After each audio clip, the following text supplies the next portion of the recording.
बहुत समय पहले की बात है।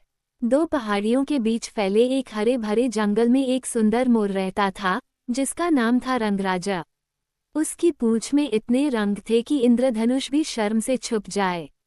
जब वह अपनी पूंछ फैलाकर नाचता, तो लगता जैसे धरती पर कोई जादू बिखर गया हो।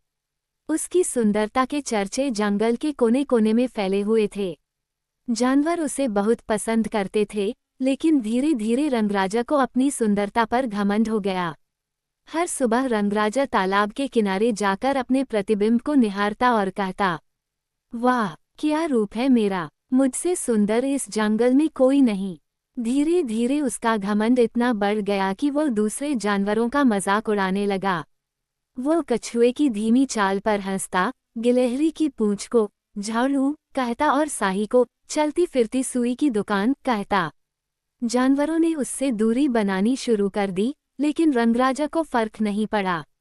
एक दिन की बात है। शाम का समय था। सूरज धीरे धीरे पहाड़ियों के पीछे छिप रहा था। तभी अचानक हवा में एक मधुर संगीत की लहर गूंज उठी। पूरा जंगल उस आवाज की ओर खींचता चला गया। वो आवाज थी बुलबुल मीरा की। मीरा एक समझदार और शांत बुलबुल थी, जो सर्दी के मौसम में दक्षिण दिशा में चली जाती थी और गर्मी आते ही वापस लौटती थी।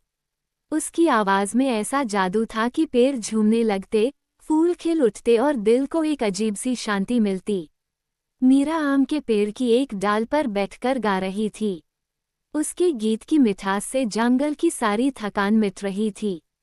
जानवर मंत्रमुग्धा होकर सुन रहे थे, लेकिन रंगराजा के चेहरे पर मुस्कान नहीं, जलन थी। वो गुर्राया, इस मामूली बुलबुल की आवाज में ऐसा क्या है? वो आगे बढ़ा, अपनी चमकदार पूंछ फैलाकर नाचने लगा, लेकिन आज कोई उसकी ओर देख भी नहीं रहा था।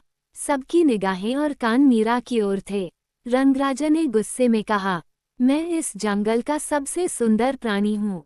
मेरी सुंदरता के सामने यह आवाज कुछ नहीं। मीरा ने मुस्कुराकर कहा, सच